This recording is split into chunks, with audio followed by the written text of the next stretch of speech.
June 19, 1314. A man, bound and desperate, knelt upon the cold earth of Blacklow Hill, surrounded by an expectant crowd and the grim faces of his captors, not for prayer or absolution, but for an act of visceral, calculated vengeance. The air hung heavy with the chill of an early summer morning, thick with anticipation and the silent complicity of those who had come to witness a spectacle of raw power. This was no ordinary execution. It was a devastating ritual of political annihilation, a brutal punctuation mark in a tumultuous age where personal affection clashed with the unyielding machinery of state and nobility, threatening to tear apart the very fabric of a kingdom.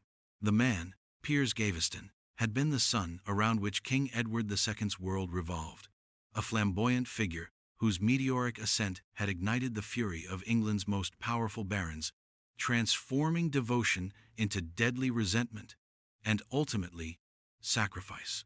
His life, so entwined with the monarch's, was about to be snuffed out in a horrifying display, meant to serve as a stark warning to any who dared challenge the established order, a testament to the unforgiving nature of medieval politics, where the stakes were often measured in blood and the ultimate price was always paid. The earth itself seemed to hold its breath, awaiting the final, irreversible act of torment. But this was no ordinary ceremony. It was the chilling culmination of years of escalating conflict. A story that began not with hatred, but with an intense and unusual friendship that blossomed into an obsession. To understand why Piers Gaveston found himself kneeling on Blacklow Hill, one must first delve into the unusual circumstances of his rise, an ascent so audacious it could only have been fueled by the unwavering devotion of a king. Born into a Gascon knightly family, Gaveston was introduced into the household of Prince Edward, the future Edward II, during their formative years. The prince, tall and handsome but often described as lacking the martial prowess and kingly gravitas expected of his lineage, found in Gaveston a charismatic, witty, and perhaps crucially, deeply understanding companion. Their bond quickly transcended mere friendship, evolving into an intense emotional and personal connection that scandalized and fascinated the English court in equal measure. Gaveston, known for his charm and athletic build, became indispensable to the young prince, who showered him with affection and favor, making him his closest confidant and the object of an unyielding attachment that would define the rest of both their lives. This was not simply a youthful dalliance. It was a profound, almost obsessive dependency on Edward's part, a singular affection that overshadowed all other relationships, including those with his own family and his future queen. From the outset, Piers Gaveston's life had never truly been his own. It was inextricably linked to the volatile affections of the future monarch, a connection destined to provoke envy and resentment among those who felt their own rightful influence usurped by an upstart foreigner. But to grasp the weight of this moment, we must understand the depth of King Edward II's infatuation and the extraordinary influence Piers Gaveston wielded over the crown. Upon his father's death, Edward I's dying wish to keep Gaveston in exile was immediately disregarded by the newly crowned Edward II. The young king recalled his favorite with a speed and zeal that shocked the entire kingdom, bestowing upon him an unprecedented cascade of honors, titles, and wealth. Gaveston was made Earl of Cornwall, a title previously reserved for members of the royal family, granted vast lands, and appointed Lord Lieutenant of Ireland. He became the king's chief advisor, controller of the royal household, and keeper of the Privy Seal, positions that afforded him immense power and direct access to royal patronage. This elevation of a Gascon knight above England's most ancient and powerful noble families was an affront, a calculated insult in the eyes of the established aristocracy, who viewed themselves as the natural counselors and protectors of the realm. Edward's favoritism was not just about sharing power. It was a public declaration of his singular devotion, a bond that seemed to supersede his duties as king and his relationships with his queen, Isabella of France, and his own baronage.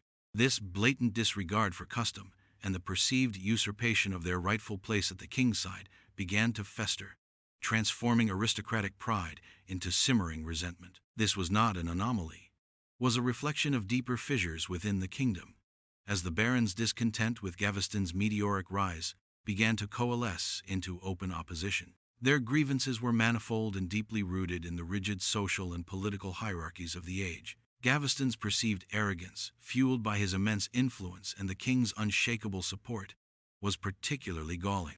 He was known for his sharp wit and mocking nicknames for the leading nobles, a dangerous habit in a society where honor and reputation were paramount. Thomas, Earl of Lancaster, a powerful cousin of the king and one of the wealthiest men in England, became Gaveston's most implacable foe, driven by both personal animosity and a profound belief that Gaveston corrupted the king and subverted the natural order of governance. The barons were not just offended by Gaveston's personal conduct. They viewed his presence as an illegitimate obstruction to their constitutional role in advising the monarch and securing the welfare of the realm. Their attempts to rein in the king's extravagant patronage and to force Gaveston into exile were initially met with defiance, but the collective weight of their dissatisfaction eventually became too great to ignore, forcing Edward to reluctantly agree to Gaveston's first banishment. This act of banishment, however, was merely a temporary reprieve, a fragile truce in a conflict that was destined to escalate. Yet something went wrong.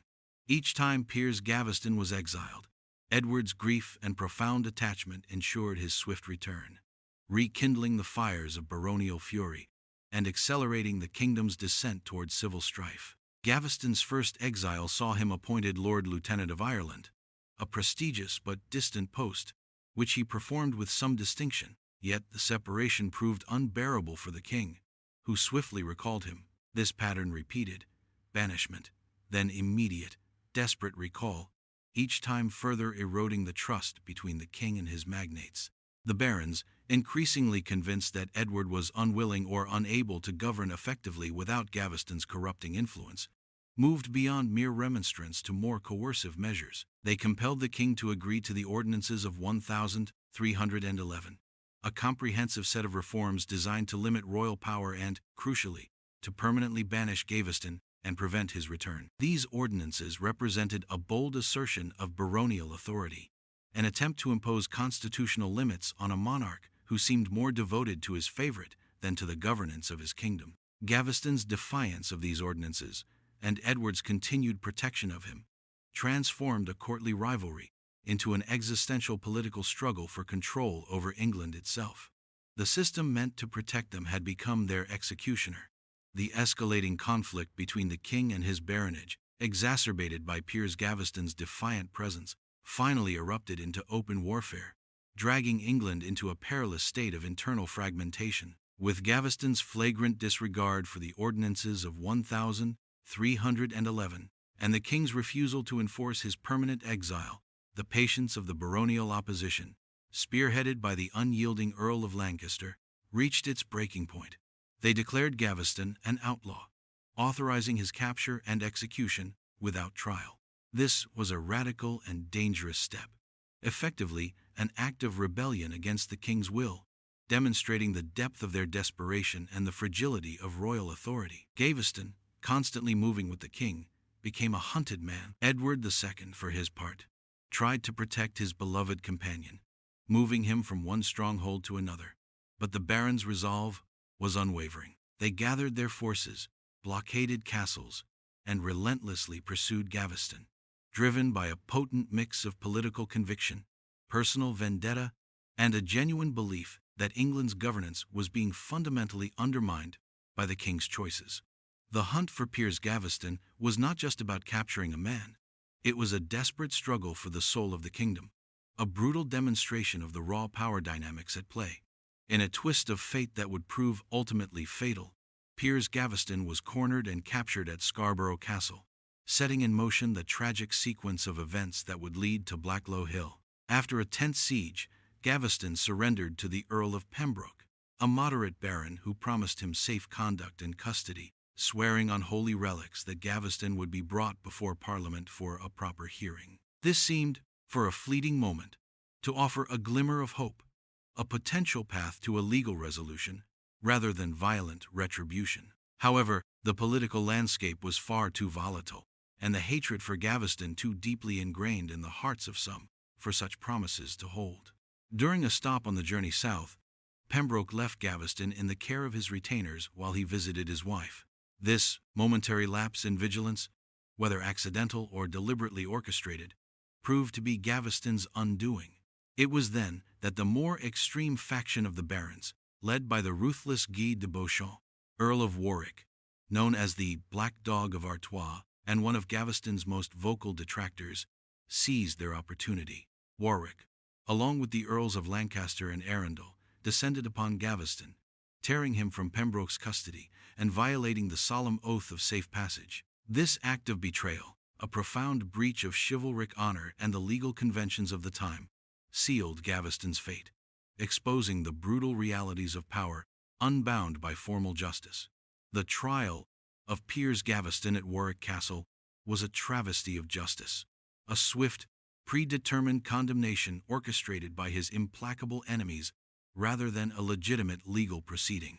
Dragged before a hastily convened tribunal of barons, Gaveston was given no opportunity to defend himself, no chance to explain his actions, or to appeal to the king's authority. The verdict was a foregone conclusion, driven not by legal precedent but by political expediency, and the barons' overriding desire to eliminate the man they saw as the chief impediment to their power and the rightful governance of England. They invoked the ordinances of 1311, which had declared Gaveston an outlaw, as justification for his immediate execution without further process.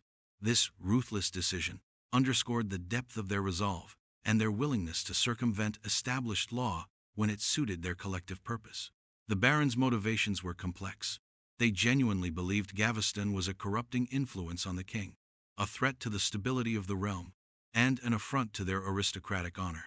Their actions, though brutal and extra-legal, were, in their own eyes, a necessary act of political purification, a desperate measure to force the king to acknowledge their authority and to govern according to their vision for the kingdom. It was not justice, it was a warning, a chilling demonstration of the power of the English peerage when united against a sovereign they deemed unfit. With the predetermined verdict delivered, the stage was set for the chilling ceremony of Piers Gaveston's execution on Blacklow Hill, a public display of power designed to be as psychologically impactful as it was physically devastating. Stripped of his noble attire, clad in a humble tunic, Gaveston was led from Warwick Castle to the small hill overlooking the valley, accompanied by a somber procession of knights and guards. The atmosphere was heavy with a mix of dread and morbid curiosity, as local inhabitants and some of the barons' own retinues gathered to witness the grim spectacle. There was no scaffold, no grand pronouncements from a royal judge, simply a block, an axe, and the stark reality of raw aristocratic vengeance. As he knelt, his last moments were consumed not by a priest's blessing or a final prayer, but by the cold resolve of his executioners. Piers Gaveston's life, which had never truly been his own, was violently taken from him, but the brutality extended beyond the mere severance of his head. As per the title's grim foreshadowing, the executioners, in a final, savage act of emasculation and humiliation, cut off his manhood, leaving him to bleed out, a horrifying symbol of his absolute subjugation and the ultimate degradation of a man who had dared to stand too close to the sun. This was no ordinary execution. It was a ritual of profound humiliation, a public spectacle of dismemberment meant to convey the baron's absolute control and the price of defiance, forever etching his torment into the historical record. The aftermath of Piers Gaveston's brutal execution cast a long, dark shadow over Edward II's reign, forever altering the course of English history and leaving a haunting legacy of vengeance and unresolved conflict. King Edward II was utterly devastated by the loss of his beloved companion, a blow from which he arguably never truly recovered, his grief curdling into a deep-seated desire for retribution against the barons responsible. While Gaveston's death momentarily appeased the most ardent opponents, it also ignited a new phase of civil strife, as the king now sought to reassert his authority and avenge his favorite. The execution, meant to solidify the baron's power, instead alienated moderate factions and ultimately contributed to the instability that would plague Edward's reign for years to come, culminating in his own deposition and similarly brutal end. Piers Gaveston, the Gascon knight who had scaled the heights of royal favor only to meet such a horrifying end, became a symbol of the fragility of power and the brutal consequences of political rivalries. His story continues to resonate, not merely as a tragic footnote in medieval history, but as a poignant reminder of how personal affections can collide with the unyielding forces of state and nobility, resulting in catastrophic outcomes. The ghost of Blacklow Hill, and the indelible image of a man stripped of everything, including his dignity, continued to haunt the English throne, a grim testament to the enduring human cost of ambition and the unforgiving nature of a world where justice was often a matter of brutal will rather than principled law. His immortality lies not in triumph, but in the enduring questions his sacrifice poses about power, love, and the limits of human cruelty.